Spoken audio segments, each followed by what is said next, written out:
तो कश्मीर की trip confirm है ना? हाँ हाँ बिल्कुल कंफर्म। मेरी तरफ से भी हाँ है। I am ever ready. और इरफान तू? सॉरी यार, मैं नहीं आ पाऊंगा, मेरी तबीयत ठीक नहीं है, घर वाले अलाउ भी नहीं कर रहे। अरे तू छोटा बच्चा है क्या जो अलाउ नहीं कर रहे? हम तेरे घर आ रहे हैं और अंकल आंटी से बात करेंगे। तुझे चलना है मतलब चलना है। अरे नहीं नहीं, मेरी बात तो सुनो। कॉन्फ्रेंस कॉल कट हो चुकी थी।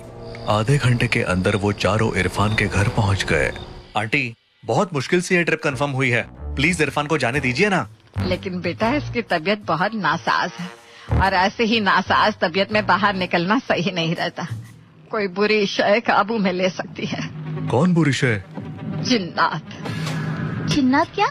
जिन का नाम सुनते ही सब हंसने लगे, लेकिन इरफान की माँ ने बहुत ही संजीदा अंदाज में कहा, तुम लोग शायद नहीं मानते होगे, लेकिन हम मानते हैं कि जिन होते हैं और वो बहुत कुछ कर सकते हैं।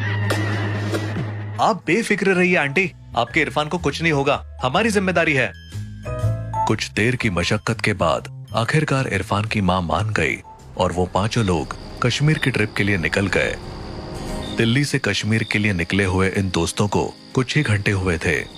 रास्ते में वो खूब मजे कर रहे थे, लेकिन जैसे ही कश्मीर की हंसी वादियों की झलक दिखनी शुरू हुई, सब मंत्रमुग्ध हो गए।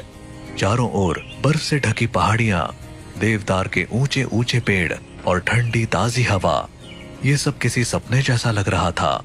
सूरज ढलने को था और उसकी सुनहरी किरणें बर्फीली पहाड़ों पर गिरकर एक अलौकिक दृश्य बना रही थी। तभी अचानक, अबे क्या कर रहा है? हट! गाड़ी अचानक रुक गई और सभी को जोर का झटका लगा। सामने सड़क के बीचों बीच एक बुजुर्ग फकीर खड़ा था। उसकी आंखें गहरी थी, चेहरे पर कोई भाव नहीं था और वो एक टक गाड़ी की ओर देख रहा था। अबे मरना है क्या बाबा? बीच सड़क पर क्यों खड़े हो? कश्मीरी चाय पियोगे? ये सुनकर सभी चौंक गए। उसकी झोली में कुछ नहीं था, कोई केतली, कोई कप, कुछ भी नहीं। फिर भी उसने ऐसे पूछा जैसे सच में चाय पिलाने आया हो। वो उन लोगों के पास आ गया, पर विनीत ने उसे अनदेखा किया और गाड़ी बढ़ाने की कोशिश की, लेकिन उसने अचानक स्टीयरिंग पकड़ लिया। ये चाय पीकर ही जाओ। विनीत को गुस्सा आ गया और उसने झटका देकर फकीर का हाथ हटाया, लेकिन तभी न जाने कहां से फकीर के हाथ में एक चाय का कप आ गया। उसने कप को आगे बढ़ाया। ये क्या मजाक है? इसके पास चाय कहाँ से आई? अरे बाबा, हम चाय नहीं पीते, अब हट जाओ। तभी वो फकीर अचानक रोने लगा और बोला,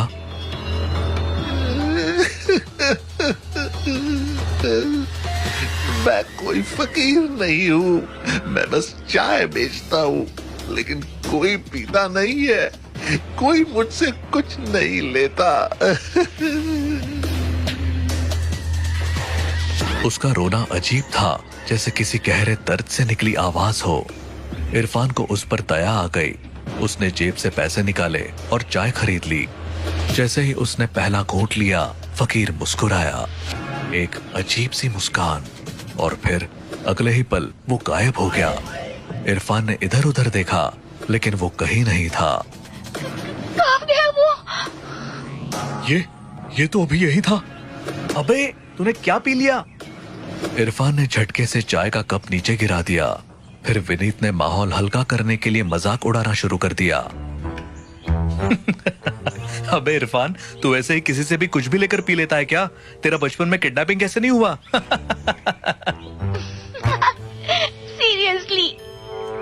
सबने हंसी मजाक किया और फिर गाड़ी आगे बढ़ा दी। आखिरकार वो होटल पहुंच गए और चेक इन किया। विनीत और इरफान एक कमरे में ठहरे, सुमित और गौरव एक में और प्रिया अकेले। सब सफर से बहुत थक चुके थे, इसलिए जैसे ही बेड पर गिरे, नींद आ गई।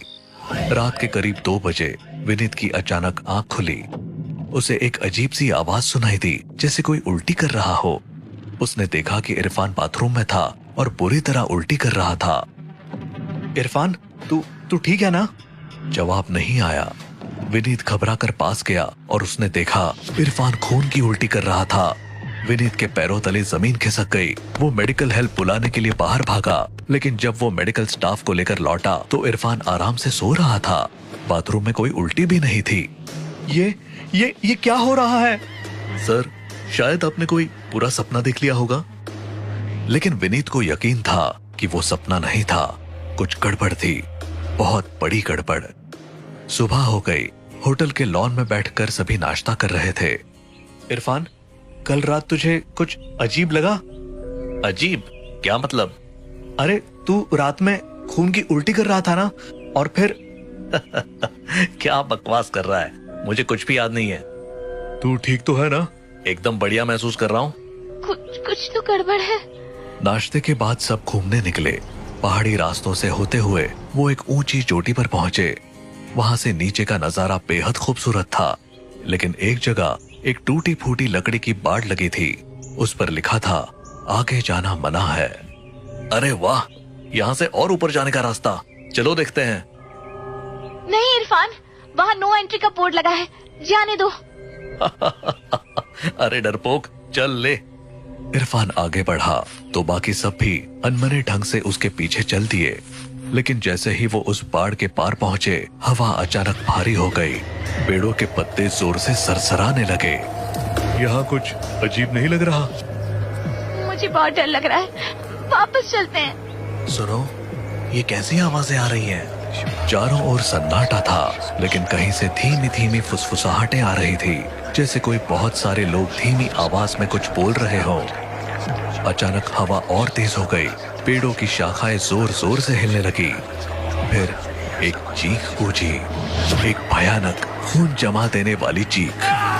सबके कदम ठिठक गए। सामने एक छायादार आकृति थी, पूरी तरह काली, मगर उसकी आंखें जलती हुई लाल थी। सब दौड़ पड़े।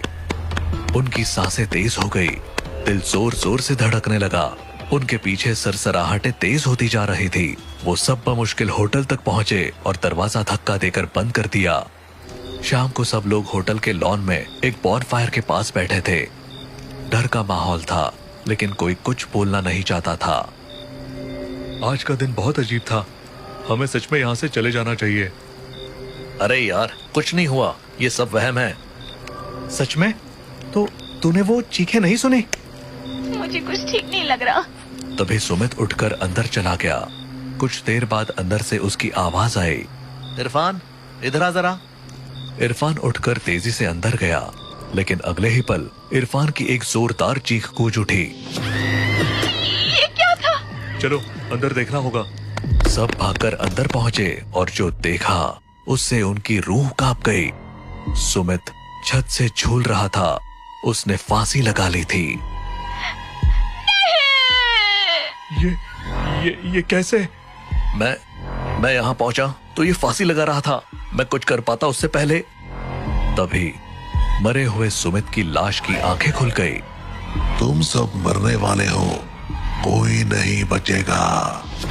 सबकी टांगे कांपने लगी और फिर अचानक लाश ने सिर घुमाया और हंसने लगी। अब सबके लिए वहां रुकना नामुमकिन था। वो दरवाजे की ओर भागे, लेकिन दरवाजे अपने आप बंद हो गए।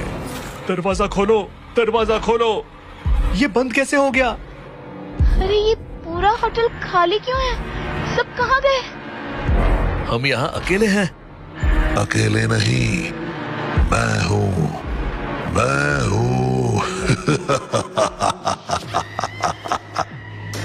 तभी एक जोरदार झटके से दरवाजा खुला और वो सब बाहर निकलकर सड़क पर भागे।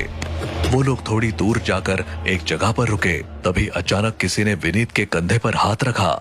सबके दिल एक साथ कांप गए। वो डर से मुड़े और सामने खड़ा था एक मौलाना। क्या हुआ बेटा, तुम लोग यहाँ ऐसे छिपे क्यों हो? सबने हाफते हुए उसे सारी बातें बता दी। मौलाना की आंखों में गहरी चिंता झलकने लगी। तुम उस जिन के जाल में फंस चुके हो। कौन जिन? इस एरिया में एक जिन है, वो जिसके पीछे पड़ जाए उसको जाने नहीं देता। मौलाना साहब, कुछ कीजिए, हमें उस जिन से बचाइए। चलो आओ मेरे घर, चलो आओ, जल्दी अंदर आओ। वो सभी मौलाना के घर में घुस गए।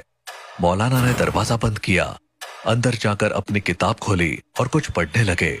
जैसे ही उन्होंने पहला शब्द बोला तो इरफान चिल्ला पड़ा।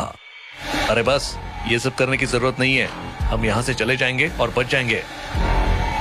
नहीं, जिन तुम्हारा पीछा कभी नहीं छोड़ेगा। तभी इरफान जोर से हंसा और अचानक उठकर बोला, तो तू मुझे रोकेगा? उसकी आंखें सुर्ख हो गई और आवाज गूंज उठी, तुझे क्या लगता है मौलाना, तेरा ये पढ़ना लिखना मुझे रोक सकेगा? इरफान तुम्हें क्या हो गया है? चुप रहो। चुप, मैं तेरा इरफान नहीं हूँ।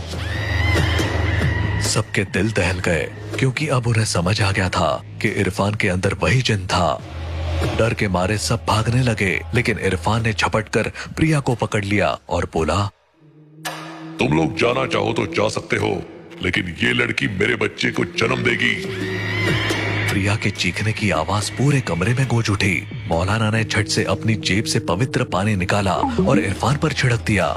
इरफान एक पल तो झटपटाया और प्रिया छूटकर भागी, मगर इरफान अब भी उनकी ओर बढ़ रहा था। तुम लोग भागो, इसे मैं रोकूंगा। मौलाना साहब नहीं। भागो। वो तीनों दरवाजे की ओर भागे। पीछे मौलाना ने इरफान को जकड़ लिया और उसके कान में आयतें पढ़ने लगा। जिन जोर से हंसा और पल भर में मौलाना की गर्दन पकड़ ली। मौलाना और इरफान दोनों ही तड़प रहे थे। कुछ सेकंड बाद एक क्रैक की आवाज के साथ मौलाना की गर्दन टूट गई, लेकिन तब तक जिन इरफान के शरीर से बाहर निकल चुका था। उधर विनीत, गौरव और प्रिया कार में बैठकर दूर जा चुके थे और वो जिन बिना शरीर के उनका पीछा नहीं कर सकता था। वो तीनों तो बच गए, लेकिन मौलाना और इरफान वहीं पर मारे गए।